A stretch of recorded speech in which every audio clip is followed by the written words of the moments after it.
Maana yote yamefanyika kwa ajili ya mapenzi yake mahali hapa. Hakuna muda uliopita bure. Amen. Amen. Sasa nina somo moja ambalo ninataka tuangalie, imani katika Kristo. Unajua, Mungu alipomuumba mwanadamu alimuumba mwanadamu akiwa mkamilifu, na mwanadamu huyu alikuwa ni mfano wa Mungu na sura ya Mungu mwenyewe. Ili Mungu akiwa anatawala pale mbinguni, mwanadamu hawa anatawala, anawakilisha ufalme wa Mungu hapa duniani. Lakini kutokana na yule mwovu shetani alivyofanya, mwanadamu akawa katika anguko, lakini hata hivyo hakushinda. Bado alishindwa, kwa sababu Mungu hakuiacha ile dhamiri yake na nia yake.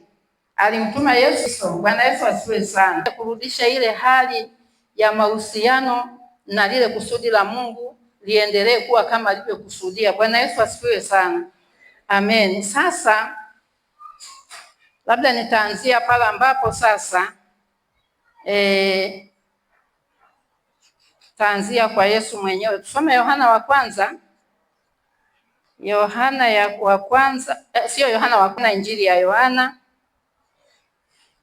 Injili ya Yohana sura ya kwanza mstari wa kwanza mpaka wa pili.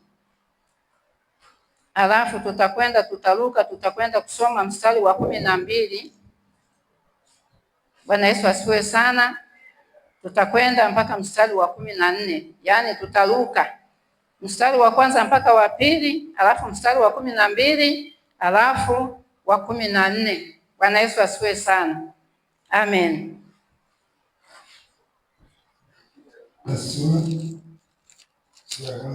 Amen. Mstari wa kwanza na wa pili.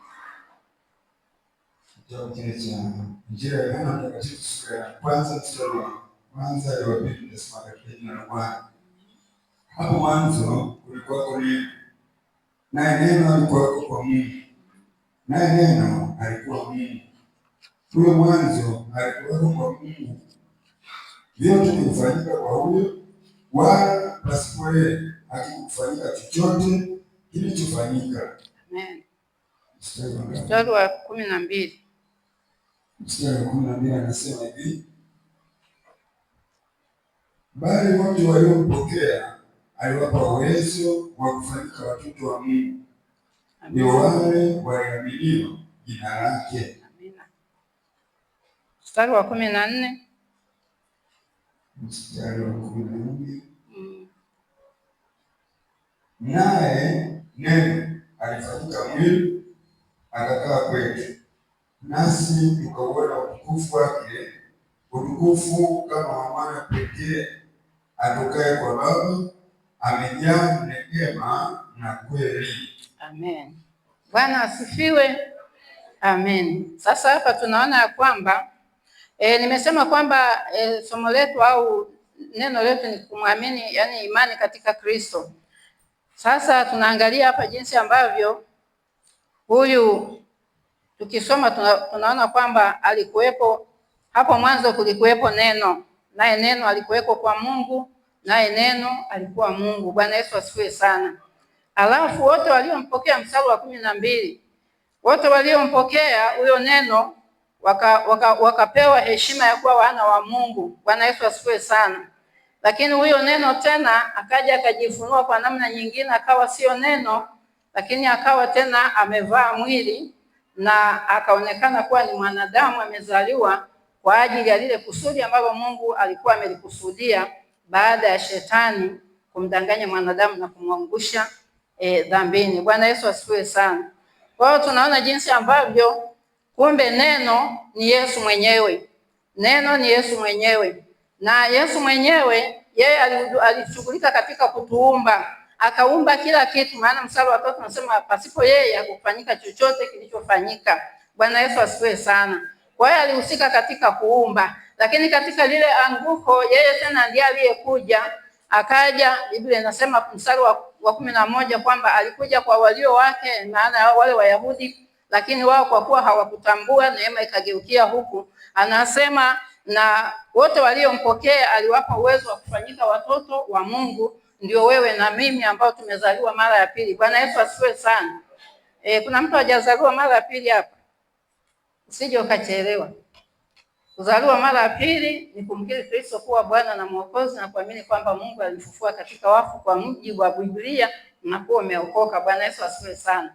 Sasa tendo linalotendeka ni kwamba kuna kuwepo siku maalum ambayo unafanya jambo hilo, kwamba umesikia Marko 10:15 inasema kwamba nendeni ulimwenguni kote. Yesu alikuwa anawatuma wanafunzi wake, mkaihubiri Injili kwa kila kiumbe, aaminie na kubatizwa ataokoka. Bwana Yesu asifiwe sana.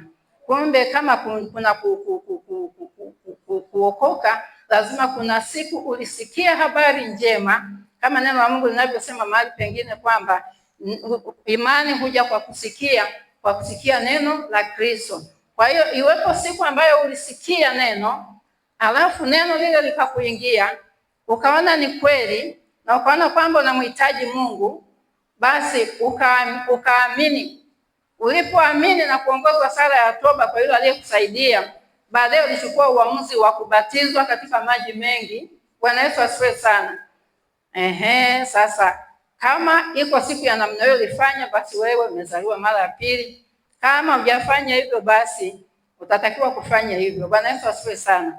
Usije ukawa unasindikiza msafara wa wanaokwenda Kanaani kama wale wana wa Misri waliokuwa wanasindikiza Waisraeli alafu wakaishia pale kwenye bahari ya Shamu. Bwana asifiwe sana. Kwa hiyo Kristo alipokuja sasa akavaa mwili na sisi tukaona utukufu wake kama utukufu wa mwana pekee atokaye kwa Baba, amejaa neema na kweli, na tukamwamini na tukampokea, na sasa sisi tunaitwa wana wa Mungu, warithi pamoja na Kristo. Bwana Yesu asifiwe sana.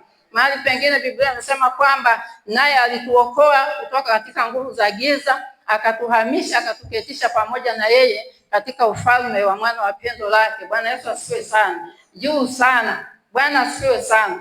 Kwa hiyo sisi ni watakatifu, watu wapendwao na Mungu, na shetani mpaka hapo alishindwa kishindo kikubwa, kwa sababu lile alilokusudia alikuwa hivyo. Maana sisi tumekuwa wana wa Mungu, sio watu wa Mungu kama alivyokuwa Adamu, lakini tumekuwa wana wa Mungu. Bwana Yesu asifiwe sana. Amen.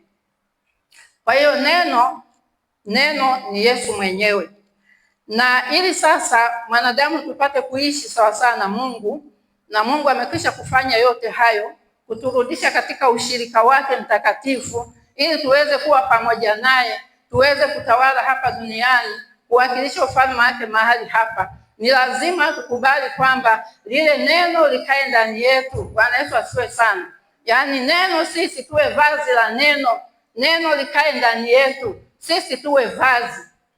Lile neno tulipe mikono yetu, lile neno tulipe miguu yetu, lile neno tulipa ufahamu wetu, lile neno tukabidhi kila kitu kwake: miguu, mikono, mdomo, macho, masikio, tukabidhi kwa lile neno ili liweze kufanya mapenzi yake wakati tunapokuwa tumelivaa. Bwana Yesu asifiwe sana. Katika Yohana 15 anasema kwamba nyinyi hamkunichagua mimi, bali mimi ndio niliwachagua ili mwende mkazae nini? Matunda. Kwa hivyo anasema mkae ndani yangu mimi kama mzabibu na nyie kama matawi, mkae ndani yangu ili mpate kuzaa. Akae ndani yangu, huyo huzaa sana. Asiyekaa ndani yangu, huyo hukatwa na kutupwa nje. Bwana Yesu asifiwe sana. Unaona hasara za kutokuweka neno ndani yako, na neno likakuongoza, neno likakufundisha, neno likakupeleka popote ambapo linataka. Bwana asifiwe sana. Neno hili tusaidie tusije tukashindwa na yule punda aliyembeba Bwana Yesu kumpeleka pale Yerusalemu. Maana yeye alikubali kumbeba Yesu, na Yesu akaenda akatimiza lile alilokuwa anataka kulitimiza. Sasa na wewe na mimi tukitaka kuishi sasa na mapenzi ya Mungu, ili Mungu apate kufanya yale anayotaka hapa duniani, ili tupate kutawala kwa nguvu zake hapa duniani, ili tupate kumiliki chochote ambacho ametupa kumiliki, ni lazima tuhakikishe kwamba tumekuwa vazi la hilo neno ambalo ni Bwana Yesu. Bwana asifiwe sana. Siku ile Siku ile Bwana Yesu alikutana na yule mwanamke Msamaria pale kwenye kisima, wakaongea pale. Yule mwanamke akamwelewa Bwana Yesu, alafu akamwamini. Alafu katika kumwamini akakubali kumbeba saa hiyo hiyo, akampeleka kijijini kwake. Akamwambia, jamani, muoneni mtu ambaye amejua mambo yangu. Bwana Yesu asifiwe sana. Huku nyuma wanafunzi wake wakaja wakamwambia, Bwana, ule chakula. Alikwenda kununua chakula, akasema, mimi chakula changu ni hiki, niyatende mapenzi ya Baba yangu aliyenipeleka, niimalize kazi yake. Bwana Yesu asifiwe sana. Kumbe kuna muda tutahitaji kumaliza kazi ya Mungu mahali hapa. Kama ulikuwa unafanya, basi wewe utakuwa umemaliza kazi ya Bwana. Lakini kama ulikuwa hufanyi, basi utakuta kwamba kimbembe kile kimepita na wewe ukabaki hujafanya kitu chochote. Kama ni talanta, basi unakuwa mmoja wa kama yule aliyeficha talanta ya Bwana. Bwana Yesu asifiwe sana. Kwa hiyo Yesu alipokuwa hapa duniani, sisi tuchukue mfano ule ule. Yaani alipokuja Yesu ndivyo na sisi ataka tufanye. Yeye alipokuja hapa alihakikisha kabisa kwamba amempa maisha yake Mungu. Amekaa ndani ya Baba yake. Hafanyi jambo lolote kwa nafsi yake mwenyewe. Kila anachosikia ndicho anachofanya, ndicho anachosema. Kila anachotuma ndicho anachotenda.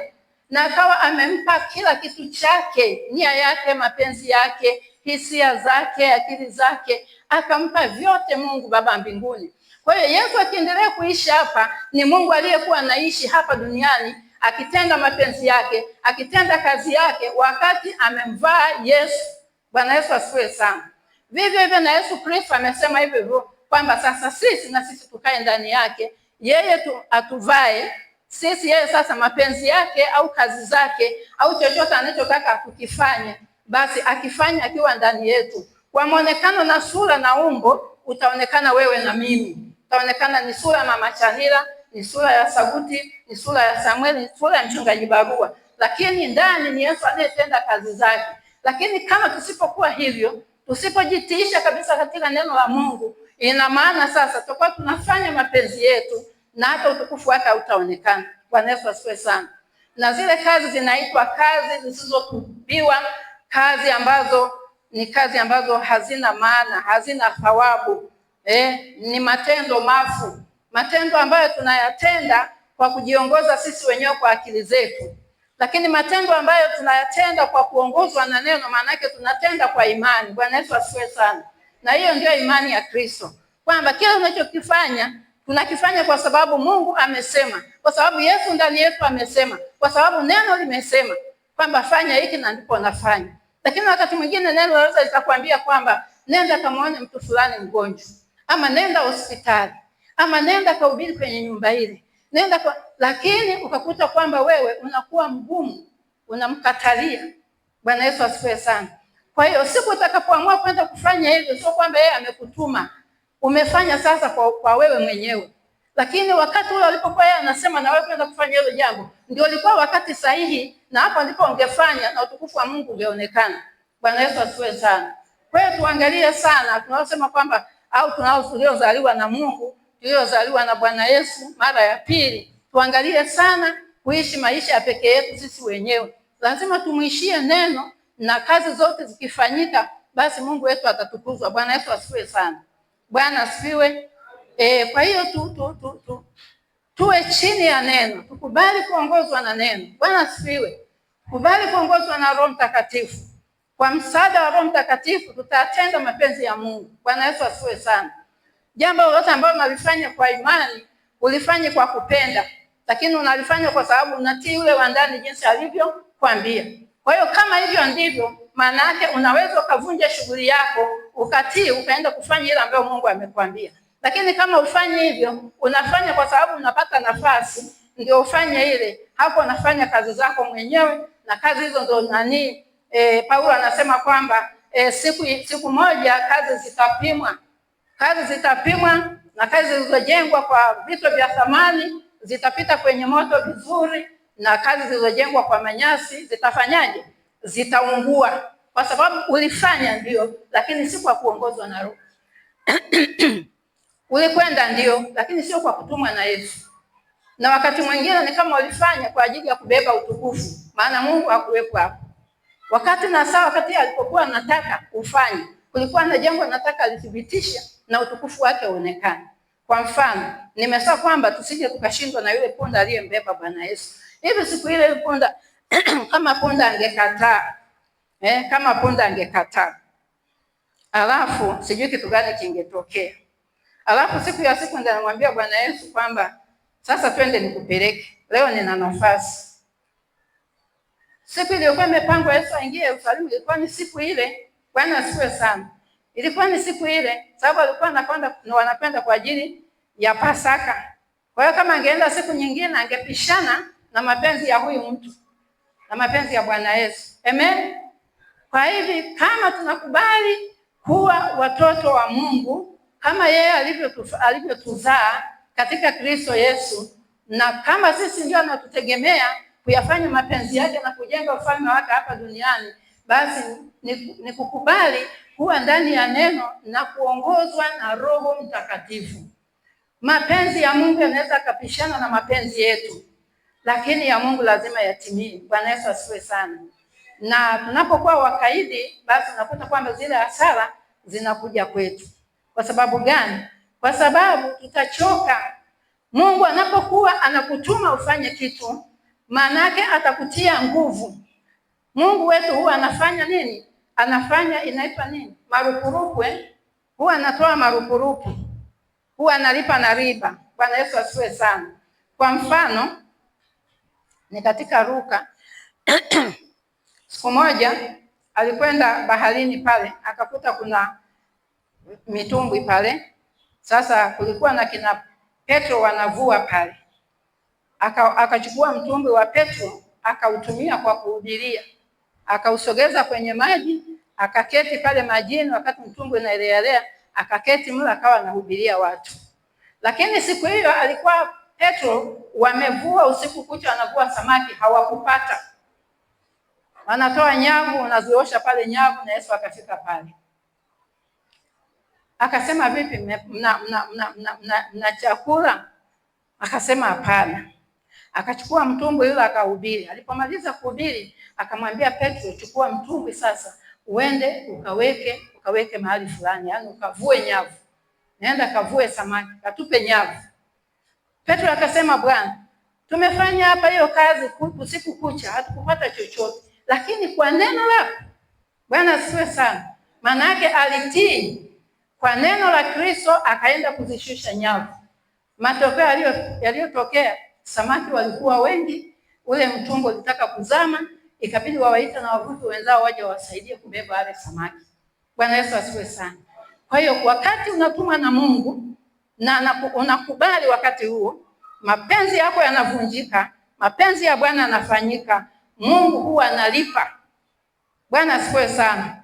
Anaweza akalipa uponyaji, anaweza akalipa baraka, biashara zako zikabarikiwa, anaweza akalipa maisha, mafanikio akawa mengi, anaweza akalipa kitu chochote ambacho ni kizuri, anaweza akakuongezea nguvu, akakusogeza mbele zaidi na akakutia nguvu, na ukaweza hata kufika kwenye kusudi la kumtumikia vizuri. Bwana Yesu asifiwe. Yaani katika viwango vingine. Amen. Kwa hiyo tujinyenyekeshe chini ya neno. Bwana asifiwe sana. Katika Luka 5. Na sasa naenda haraka. Luka 5. Miwani naye yule kuna akida ambaye alimwendea Bwana Yesu. Akatuma wajumbe, akatuma watu. Akasema, nendeni mkamwambie Yesu kwamba mtumwa wangu anaumwa sana, amponye. Watumwa wakaenda wakamwambia Yesu. Yesu akasema, sawa, twende. Alipokuwa anakuja njiani, yule akida akagundua kwamba watu wamekuja na Yesu. Akaona huyu mtu ni mkubwa sana, akampa heshima yake ya juu Bwana Yesu. Akasema, ni mkubwa sana, hastahili mimi aingie kwenye nyumba yangu. Akawaambia, Bwana, ninaomba useme neno tu. Sema neno tu, na mtumwa wangu atapona, kwa sababu na mimi ni mtu mwenye niliwekwa chini ya mamlaka. Nikimwambia huyu nenda, anaenda, huyu njoo, anakuja, na nikimwambia huyu fanya, anafanya. Kwa hiyo hata wewe sema neno tu, mtumwa wangu atapona. Hii dali yangu haikustahili kabisa, wewe uingie. Yesu akashangaa sana, mtu aliyeamini namna hiyo. Unaona? Kwa hiyo huyu mtu alifunuliwa kuona kwamba kumbe Yesu alikuwa ni neno. Bwana Yesu asifiwe sana. Kwa kwamba anaitwa Yesu, kumbe ndiye alikuwa ni neno. Yesu akatumika siku ile kama alivyotumika wakati wa uumbaji. Mungu alikuwa akitamka neno kinafanyika. Akitamka iwe nuru, nuru inatokea. Akitamka iwe sijui maji yagawanyike, inafanyika. Kwa sababu gani? Katika Mithali 8 anasema kwamba yeye ndiye aliyekuwa anazifanya hizo kazi kama stadi wa kazi. Alipokuwa pamoja na Mungu kule mbinguni wakati Mungu anaumba, walikuwa pamoja akiwa kama stadi wa kazi. Bwana Yesu asifiwe sana. Kwa hiyo huyu mtu alipata akida huyu katika unyenyekevu wake, akapata kujua kwamba huyu mtu ni mtu mkubwa, akisema neno tu mtumishi wangu atapona. Yale anayonishinda mimi, neno lake linaweza. Kwa hiyo alikuwa ni mtu ambaye anaamini. Kwa hiyo na sisi tuwe watu wa kumwamini Bwana Yesu, na kwa sababu Bwana Yesu haonekani katika macho haya sasa hivi, si kama wanafunzi wake ambao walitembea naye, sisi tuliamini neno lake. Kitabu cha Agano Jipya karibu yote ni maneno ya Yesu yote. Bwana Yesu asifiwe sana. Tusome maneno kwa wingi na tutembee katika neno. Bwana Yesu alipojaribiwa katika zile siku 40 za maombi pale nyikani, Shetani alikuja kumjaribu. Bwana Yesu alitumia neno. Kwa hiyo neno ndio kiboko cha Shetani. Neno ndio kiboko cha changamoto zozote unazozipata. Utaomba kwa kulia, lakini kama hutaweza kumsimamia adui na silaha ya neno la Mungu, hata kimbia, ataendelea kukunyanyasa tu na machozi yako mengi. Bwana Yesu asifiwe sana. Amen. Mimi labda nishuhudie kidogo. Mimi nimeshakupita kwenye changamoto pia za kuumwa. Wakati fulani kaumwa miguu. Miguu ile kaa inavimba kuanzia nyayo, alafu pale na vimba inakuwa mieusi kama chungu cha kupikia. Alafu kwenye weusi kama chungu cha kupikia inakuwa ngumu kama jiwe. Kwa hiyo nikaenda kwa daktari. Akanitibu, kanipa dawa, nimepona. Nikapita wiki, baada ya kupona ule ugonjwa ukarudi tena. Nikaenda tena. Akanipa dawa, sijui alinibadilishia, aliniongeza na dawa.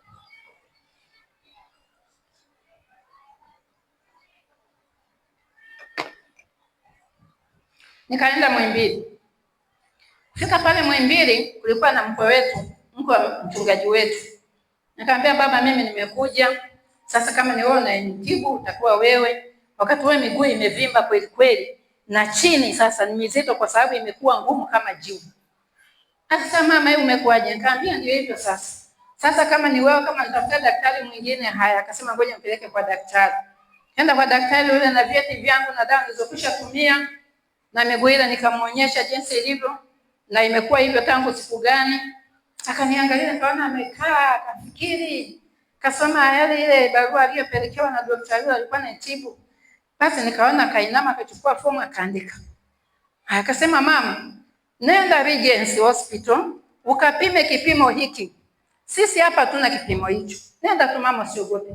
Gharama yake ni shilingi 5,000 tu. Alafu niletee majibu. Nikachukua nikaenda Regency. Ni karibu tu na Muhimbili. Nikafika nikamkuta nesi wa kiume. Bwana, barua hii hapa. Akaangalia akasema sawa mama. Akaenda akaleta bomba la sindano, akanichukua damu. Mama, nipe dakika 20. Nikamwambia sawa. Kweli katika dakika 20 yule mtu akaja. Mama, ni kweli imo. Nikasema imo nini? Kwani wewe je umekuja kupima? Nikamwambia mimi daktari ameniambia nenda kapime kipimo hiki. Wewe mama, wewe unauma rheumatism wewe. Unauma rheumatism bali diabetes. Sasa mimi nikashtuka kwa sababu ugonjwa niliwahi kuona mtu mmoja alikuwa anapata shida. Ilifika mahali hata vidole vyake havifanyi kazi vizuri, hawezi kula nyama. Nikawa kama nimezubaa kidogo. Akasema mama, usijali, utapona tu. Peleka majibu, peleka kwa daktari wako, utapona. Nikaenda. Kufika daktari akafurahi sana, akaandika dawa. Nikasema nikinunua dawa Muhimbili imeshakuwa ni biashara. Kwenye nikanunue kwangu Ilala kule. Nikaenda Ilala. Nilipokwenda nikamtuma mtoto. Nasema nimetembea miguu inazidi kuvimba. Kamtuma mtoto kanunulie dawa pale, mtoto wangu wa kazi. Akaenda akasema, mama, dawa hii eti original. Nikampa shilingi 5,000. Nani gharama zake ni shilingi 21,000. Jamani, mbona hii ugonjwa na madawa makali hivi? Ya bei gharama hivi? Haya, basi nikasubiri sasa kijana wangu arudi jioni, nikamwambia. Lakini nimeenda kwenye duka la pili, akasema huko hizo ni za India, wanasema ni shilingi 13,000 dozi. Basi nilipomwambia mwanangu jioni, akanipa, akasema sasa mama, wewe kachukua zile original. Chukua hii ukanunue, alafu nitakuja kuongezea nyingine, uchukue nini dozi yako nzima. Basi nilipokuwa naenda asubuhi, nikaenda mimi, sikutuma tena binti yangu, nikajikongoja, nikaenda kwenye hilo duka. Nikasema sasa shilingi 10,000 mpaka ichukue nusu dawa tu. Ngoja mimi niende kwa huyu ambaye anasema shilingi 13,000 nichukue nusu yake ili nihifadhi hela sasa. Haya, nikaenda. Basi huyo mtoto ndiye aliyenisaidia. Huyo muuza duka la madawa alinisaidia sana. Aliinua imani yangu kweli kweli. Mama, hiki cheti kwani nimekiona kama lini? Tangu jana. Nikamwambia jana nilimtuma msichana. Kwani anayeumwa? Nikamwambia ni mimi. Mama bwana, chukua kama za siku 2 tu 3 hivi. Halafu ukimaliza utapata nafuu kidogo, baadaye ikianza tena na kwenda kwa daktari wako anakuandikia. Nikamwambia kwani nimekwambia sina hela? Sio hivyo mama. Mama bwana, si magonjwa mengine tena mama. Nikamwambia kwani magonjwa mengine? Kwani mama, mtu akiumwa kichwa akatumia Panadol, sana sikia kama amekaa sawa, kwani amepona? Nikamwambia kwani ugonjwa wangu huwa upone? Ndio hivyo sasa mama. Mama bwana, ndio maana nakwambia chukua za siku 2 za siku 3. Nikasema sasa ugonjwa kama sio wa kupona huu. Nikamwambia kwani unasababishwa na nini? Ndio hapo sasa mama, magonjwa mengine wataalamu wamechunguza, wamejua chanzo chake, ili bado wanahangaika nalo. Nikamwambia mwanangu, nisaidie. Sichukui za siku 2 wala za siku 3. Asante, Mungu akubariki. Umenisaidia sana. Mama, sasa usiende kwa waganga. Nikamwambia kwa waganga siendi. Moyoni nikajiambia sasa ugonjwa usiopona manake ni pepo. Nikale madawa kwa sababu ya kutibu pepo. Pepo anatoka kwa madawa. Nikasema Yesu, mimi nakuja kwako. Kwa sababu maneno katika Isaya ananiambia, alitwaa maovu yetu, akachukua magonjwa yetu, na kwa kupigwa kwake sisi tumepona. Sasa nikatibia madawa ambayo mwili wangu natibu na madawa wakati ugonjwa upona. Nikasema hapana Bwana Yesu, mimi nakuja kwako. Sasa nachokwambia Bwana Yesu, huyu mtoto asije akasema mama dawa umenunua. Mfumbe macho, mfumbe moyo. Sija kaniuliza, asiniulize chochote. Na yule ambaye yuko kule chuo kikuu akija asiulize mama asijui. Nataka Mungu, mimi nakuja kwako. Basi nikaingia kwenye maombi. Kweli siku zangu 3 ambia Bwana Yesu, wamesema wewe ulichukua magonjwa, ulichukua udhaifu, laana na kila kitu. Hiki hakitoki kwako, kinatoka kwa adui. Na mimi sitaki kuwa mtumwa wa adui. Naomba nikuone, nikutukuze Bwana. Basi siku ya pili nikaanza kuona kama mikunjo kwenye miguu. Nikaanza kumshukuru Mungu. Badilisha maombi ya kuomba, nikaanza kumshukuru Mungu na kumshangilia. Ndivyo nilivyokuwa hivi mpaka leo. Bwana Yesu asifiwe sana. Siku nyingine ngoja nimalize ushuhuda alafu ndio nimalize. Siku nyingine neno halishindi na jambo lolote. Kama ambavyo Mungu anasema kwamba yeye ni Bwana Mungu wa wote wenye mwili. Tunapokuwa katika changamoto, tunashindwa kwa sababu ya mashaka yetu. Yaani vitu ambavyo vinatusumbua ni kwa sababu ya mashaka. Kutokuliamini neno la Mungu kama lilivyo na kutokulitendea kazi. Bwana Yesu asifiwe sana. Ndio maana nikasema kwamba fanya nini? Tuvae neno, tulipe neno miili yetu, lenyewe lituongoze. Tutakapofika mahali penye changamoto, neno litakabili zile changamoto zetu, alafu litaleta na marupurupu juu. Bwana Yesu asifiwe sana. Bwana asifiwe. Kwa hiyo kama tunataka watu wa kumwamini Yesu wa Agano Jipya, imani ni utenda kazi. Kutenda kazi pamoja na yeye kutenda kazi pamoja na sisi. Hiyo ndio imani. Kwa sababu ukifanya hivyo, kuna matokeo. Matokeo yale itakuwa ni faida yetu, lakini Mungu atafanya nini? Atatukuzwa. Tunaona ni mashuhudia, ushuhuda mmepiga makofi. Aliyetukuzwa ni mimi. Ni Mungu aliyeponya, ni Yesu aliyeponya. Kwa hiyo tukitembea katika neno la Mungu, tukalivaa neno, tukalipa mwili wetu, tukalipa masikio. Nikisema nenda kasema na fulani uende, uwe tayari wakati unaokufaa na usiokufaa. Bwana Yesu asifiwe. Na huo ndio unyenyekevu, na huo ndio utii. Bwana asifiwe sana. Na Mungu anapenda kutembea na watu wa jinsi hiyo. Hata kama ni mtoto umemzaa nyumbani, labda una watoto 5, lakini mmoja ni mkaidi. Hilo anakutii yeye ni mkaidi. Huwezi kufurahi. Ndivyo Mungu wetu alivyo. Bwana asifiwe sana. Kwa hivyo tuwe wanyenyekevu. Cha kufanya ni lazima kwanza tujitambue, kama nilivyosema kwamba kwanza uwe umeokoka, umezaliwa mara ya pili. Kwa hiyo unapokutana na changamoto, wewe kwanza ujitambue wewe ni nani. Acha kukimbilia kuomba, jitambue kwanza wewe ni nani mbele za Mungu. Mimi ni mwana wa Mungu. Kulingana na neno la Mungu, Yohana mstari wa 11 mpaka 12. Yohana sura ya 1 mstari wa 12. Kumbe mimi ni mwana wa Mungu. Na kwamba yule atakayeamini na kubatizwa ataokoka. Na kumbe mimi sasa mbele za Mungu mimi ni mtu ambaye ni mali ya Mungu mwenyewe. Bwana Yesu asifiwe sana. Mungu hufanya kazi pamoja na watu wake, tena watu wake wale wanaompenda, ili awapatie mema. Bwana Yesu asifiwe sana. Kwa hivyo ukishajitambua hivyo kwamba mimi mbele za Mungu, unatambua msamaha, nilikwisha samehewa, sina dhambi. Bwana asifiwe sana. Mimi ni mwana wa Mungu, basi nenda kumkabili shetani na neno la Mungu.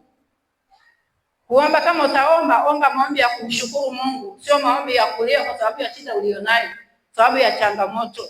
Mkiri Bwana katika neno lolote, haijalishi una changamoto gani. Ni kuumwa, ni kazi, ni biashara haiendi, ni mke, ni mchumba unataka, chochote kile, wewe mkabili kwa neno la Mungu. Kila ambacho shetani anaharibu, anakuja kukupinga, ule upinzani anaweka mbele yako, mkabili shetani kwa neno la Mungu. Bwana Yesu asifiwe sana. Kuomba, uombe maombi ya kumshukuru Mungu kwa sababu anaweza, kwa sababu amekusamehe, kwa sababu wewe ni wake, kwa sababu wewe ni mshindi. Bwana Yesu asifiwe sana. Sisi ni washindi na zaidi ya washindi. Bwana Yesu asifiwe sana. Kwa hiyo tusiwe watu wa kulialia, watu wa kulalamika. Mungu yuko pamoja na sisi. Tumwamini Yesu, tutumie maneno yake katika changamoto tunazozipata, tutumie maneno yake, na Mungu atafanya kwa ajili ya utukufu wake yeye mwenyewe. Na kutokana na hiyo sasa, watu watajua kwamba wewe kweli ni mtu wa Mungu, na utaweza kuwa msaada hata kwa watu wanaokuzunguka. Ndipo utakapokuwa msaada katika familia yako, utakuwa msaada katika watoto, utakuwa msaada katika majirani, utakuwa msaada popote kazini, utakuwa msaada, utakuwa baraka. Basi mbadilishe lugha niseme baraka.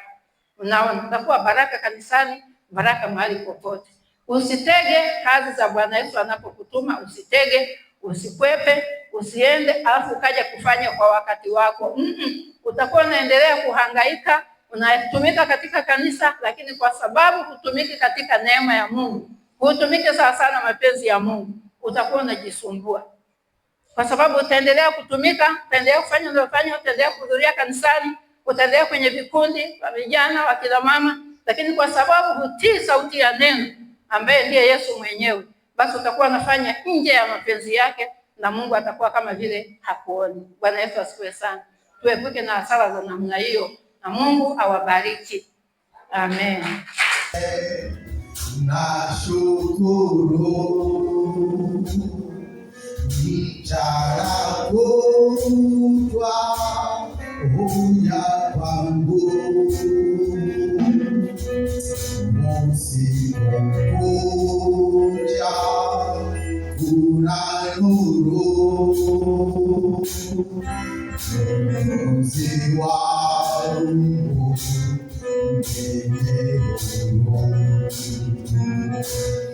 habari njema raha yangu, Yesu ndiye mwokozi wangu. Habari njema raha yangu, Yesu ndiye mwokozi wangu. Mungu Baba, katika jina takatifu la Bwana wetu Yesu Kristo, tunaamini njema hii ya leo ambayo Mungu umetukirimia, habari njema ya uzima wetu, habari njema ya uponyaji wetu, habari njema ya furaha yetu, ambayo Bwana Mwokozi wetu ulitukirimia kwa neema na saa hii na wakati huu. Bwana Mungu tunakushukuru, maana umekuwa pamoja nasi kwa namna ya pekee kabisa tangu tulipoingia mahali hapa. Tumekula na kunywa vya rohoni, Mungu mwenye nguvu, na hata sasa Baba tunaamini hakika hatutakuwa tumetoka kama tulipoingia, kwa kuwa Bwana umetushibisha habari njema ya furaha tu, maana ukombozi wetu tumeupata kwa neema pale msalabani Kalvari. Unatutia nguvu na kutupa furaha isiyo na mfano. Baba, asante kwa ibada ya leo ambayo Mungu imekuwa baraka sana sana tangu tulipoingia mahali hapa. Asante Mungu kwa ajili ya wale wote ambao Baba umewatumia kunena neno lako pale hapa Baba. Mungu amekuwa katika kuomba na kuombea mambo yote. Baba, asante kwa ajili ya ibada ya uimbaji. Huduma hii Baba endelea kuibariki, kwa maana ni huduma ya baraka mahali hapa. Mungu wa Israeli, asante kwa ile mikono ambayo imenyoshwa sana kukutolea sadaka, kukutolea changizo na nafsi ambazo zimenukulika mahali hapa. Mungu ninakushukuru, ninaamini hakika kwamba kazi yao sio bure, bali Bwana Mungu ataona malipo na furaha kutoka katika Mungu kiti chako cha enzi. Asante Bwana kwa ajili ya wapigaji wa vyombo ambao wamefanya baraka katika ibada hii, naomba wakumbuke Mungu Baba yangu na Mungu wangu, katika jina la Yesu Kristo. Watumishi wako ambao wako mtakatifu wanawatumia kunena nasi tangu asubuhi mpaka mchana huu, ninaamini Bwana umeweka hiyo hekima na ufunuo ndani yao ili ulibariki kanisa lako. Ninakushukuru Mungu kwa ajili ya wageni ambao wanakuja kututembelea, wamekuwa baraka mahali hapa, na tunaamini kabisa kwamba hata utakapoondoka utawatangulia wapeleke salamu za baraka. Lihimidiwe jina lako Mungu wa Israeli, mfalme wa mbingu na nchi, katika jina takatifu la Bwana Yesu Kristo. Baba, tunataka Mungu ratiba ya wiki hii tunalikabidhi mikononi mwako. Tunaamini hakika kwamba ratiba ya baraka, lakini maandalio ya moyo ya wanadamu, bali jawabu la ulimi kutoka kwa Mfalme. Tunaomba jawabu la ulimi kutoka katika mbingu ambazo Baba zinashuhudia haya yanayofanyika mahali hapa, ili Bwana tukutukuze kupitia katika huduma ambazo Baba Mungu tunazitumia mahali hapa kukutukuza wewe Mfalme. Na kushukuru kwa ile vijana, na kushukuru kwa ile semina yao, na kushukuru kwa ile wanawake watumishi wa Kristo, na kushukuru kwa ile kanisa linalofanyika mahali hapa kujifunza neno lako na kufanya maombi. Baba, nikushukuru pia kwa ajili ya viongozi wa wanawake watumishi wa Kristo walio katika tawi letu kule Mbopo, na kushukuru kwamba Bwana Mungu utawatumia na utawawezesha kurudi kwa salama na amani. Libarikiwe jina lako Mungu. Ninawaombea wale wote ambao Mungu wanaingia na kutoka katika hema hii, Bwana wangu na Mungu wangu, walinde watetea wapiganie. Miongoni mwao wako watoto wadogo, wako wanafunzi wanaokuwa mashuleni wakaoitwa wasiwekia, wako wafanya kazi wanaowe baraka huko, wafanya biashara na wajasiriamali wote. Mungu wangu na Mwokozi wangu, achilia baraka toka mashariki, magharibi, kaskazini na kusini. Wape Baba baraka hizo, ili Mungu akutukuze katika familia zao, wakutukuze katika utumishi wao, wakutukuze katika mipango walionao kwa ajili ya utukufu wa jina lako. Baba, niseme na kushukuru na kunishe sifa tunapata kwa ajili ya kanisa ya mwili, tusitawanyike katika roho. Bali neno lako ambalo tumelipokea tangu asubuhi litushikamanishe tunapolitafakari. Baba, Roho wako Mtakatifu aendelee kulibariki neno hili, akutuongoza katika kuyatenda yale ambayo Baba umetusikizisha. Pokea sifa na utukufu Mungu, ni katika jina takatifu la Yesu Kristo tunaomba. Tuseme amen. Haleluya. Bwana akubarikie na kukulinda. Bwana akuangazie nuru za uso wake na kukufadhili. Bwana akuinulie uso wake na kukupa amani. Pendeni na amani ya Bwana.